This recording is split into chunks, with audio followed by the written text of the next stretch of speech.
In today's episode of the Pathway Presents podcast, I have an interesting guest here with me today. I'm with Christina Leahy, and she's hailing over as the VP of Sales and Marketing at Glean. And at Glean, they're all about better, simple, effective note-taking for everyone, right? So Glean unlocks students' learning potential by helping them to overcome information overload and enables institutions to increase student success at scale. So yeah, Christina, we're very looking forward to have you on the show today. Thank you. Awesome. So give us a quick overview. What is Glean all about in your own words? So I guess in a nutshell, Glean is a note-taking platform that helps you overcome some of the common learning challenges in the classroom. And it's designed using learning science to allow users to learn more effectively from content. That's short and crisp. That makes a lot of sense. Now, who would you say, I mean, you alluded to it, but, who is sort of the ideal user? Like who's, leveraging the platform? Is there a certain size that maybe the educational bodies would need to have? Is it just for the students by themselves? Like maybe tell us a little bit more who's picking up the product. Sure. So we mostly work with students who are in higher education, but learners of all abilities and in different environments can benefit. Two main models, really. We sell primarily to institutions, higher education institutions in North America, who then distribute to students, and through assessors in the UK who kind of assess student needs and make recommendations for kind of individual usage. So those are the two main kind of models. We do have some school and K-12 in the US users as well, and a few individual users, but I would say it's mainly kind of higher education, younger students, or those returning students, kind of mature students in higher education looking for degrees.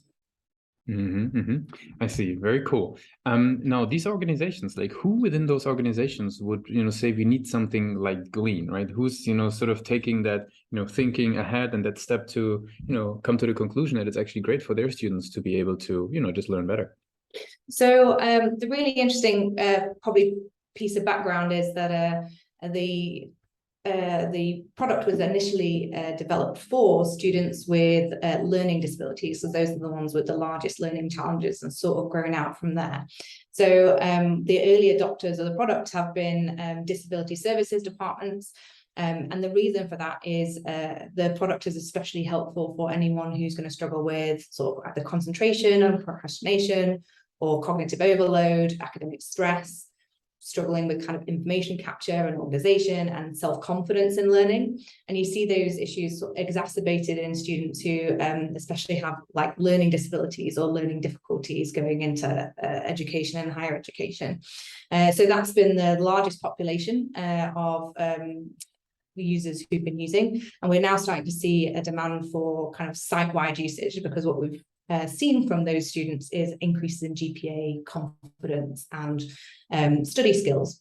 So we're now looking at all the other departments. There are some site-wide conversations. So really that's been the pioneering organization, looking at it from how do we make learning more accessible and equitable.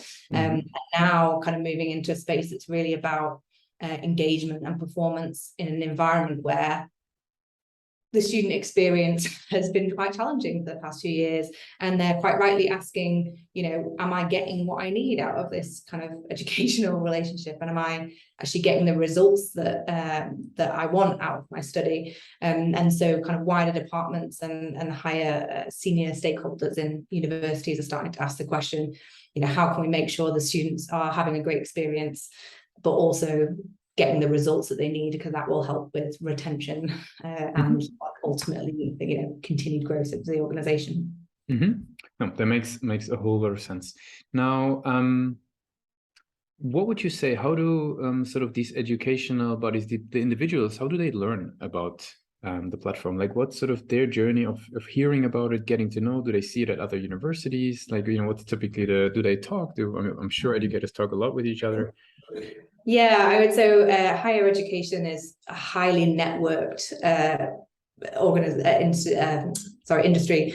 They absolutely love each other. They are non-competitive, and they really want to make sure that they're sharing information. They have a whole lot of information publicly published. And because of that, they are highly active in online communities, events, They kind of carry forward those relationships from between institutions. They're part of small groups. So I would say it's a very relationship driven market, and because of that, we've invested quite a lot of our time and energy in being part of and building communities.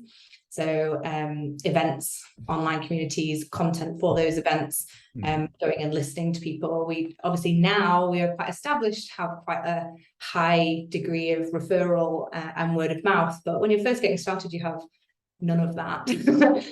So yeah, being present in person in the States in our case, even though we are entirely UK based at the moment, was really critical.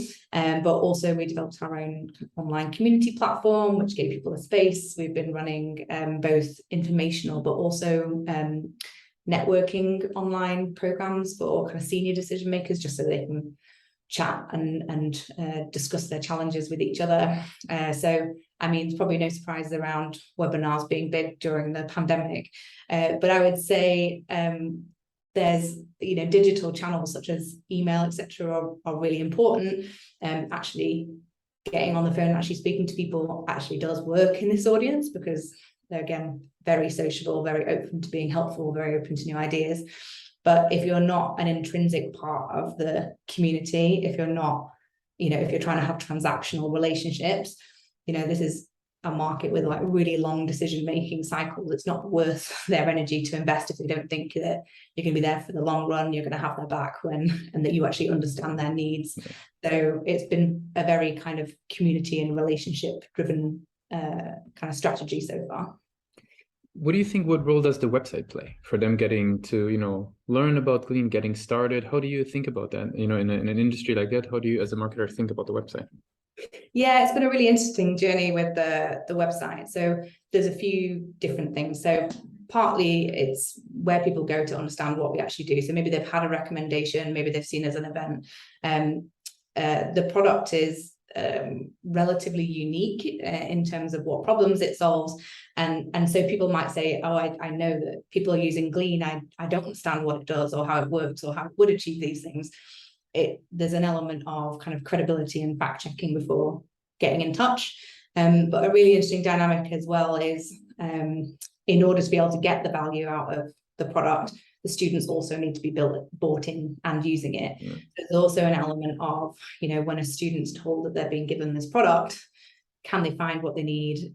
You know, do they get set up? So there is absolutely a lead generation channel for us, and it is, you know, the place that we build landing pages and all that good stuff. But it's also a bit of a customer success tool. It's also a bit of a credibility check. It's also the place where we make sure that our messaging is consistent. But as we move into kind of wider audiences, we're finding that there's probably more and more groups who maybe they're not our core target market, but they're interested in buying one or two. So there is actually also a conversion point on the site, individual licenses. I think that's going to become much more important over time as we get into wider and wider audiences. That will probably be the place where people enter the process, and then we'll be building up from there. Whereas at the moment, there's a little bit of a B2B lead gen to relationship to purchase.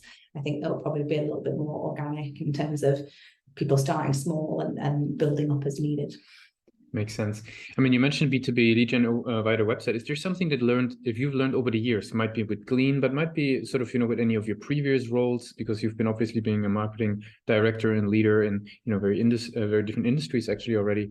Is there something that you've learned when it comes to the website to actually do lead generation, like any tools, approaches, methods that you've learned over the years that are quite helpful?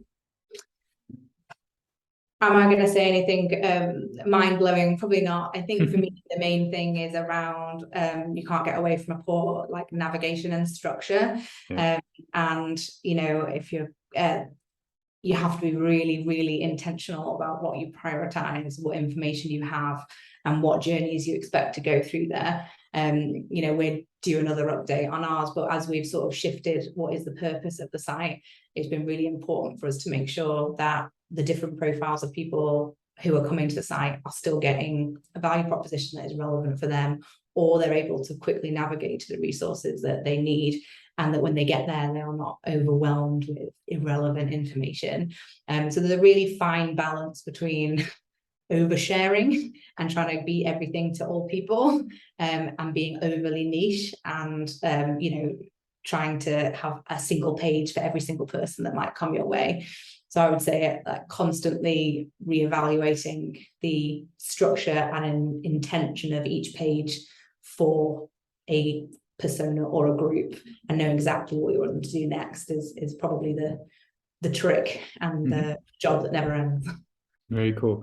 Yeah, as we slowly getting towards the end of the interview, I would have some rapid fire questions to get to know you a little bit better. You ready for those? Sure. What's the last book that you read?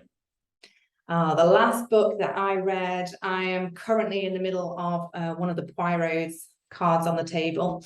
So I love a bit of a mystery. But in terms of workbooks, I have been powering my way through Good Strategy, Bad Strategy, which I would highly recommend.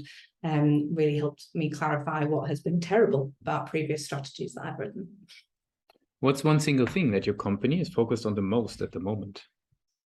I think it's really about driving the improvement on the learning side. So I believe that we've got a product that people love. What we want to do is take it beyond, taking the stress out of note taking and actually increasing the features around study skills and taking people through the whole process and supporting them through more of their academic journey. So that's really exciting. And as a marketer, you want a product that you can prove, adds like a significant amount of value. So knowing that the product's developing in that area is really positive for us. Mm-hmm. And for the very last question, I'd like to basically ask you about your sort of experience as a marketer. So if you would go back to let's say we go back to the days of University of York, right? So you're heading out of formal education into the world of marketing. What's the one advice you would give yourself for your journey? So I think probably the big thing for me that I've only learned or relearned again recently is to have as much contact time with the actual market as possible. I think it's very easy as a marketer to believe that you have the answers through your analytics and your data and, talking to people who are talking to people. But so much of the information is gleaned from just talking to a customer or someone else who's a vendor in the space. I can't tell you how much information I've just picked up from people who are in the industry, and how much time I've probably wasted doing the wrong things and learning through trial and error when somebody would have just given me the answer had I asked. So I would say, Chrissy, get out of the office, speak to the customers, don't be afraid to pick up the phone, and make time for it. So that would be the key piece of advice. Very cool, Christina. I really appreciate you took part today in Pathmonk's interview for the Pathmonk Presents podcast. I want to give you the very last word. If somebody would be forgetting all that we discussed about Glean, what's the one thing people should remember? I think the one thing that people should remember is note-taking is not just about information capture when you're trying to actually learn information. So actually engaging in the process of understanding and articulating what you need to take from information is how you learn and build knowledge. And that's how we built our product. So I think that's probably the one key takeaway. Thanks a lot for being a guest on Pathmonk Presents. Thanks for having me.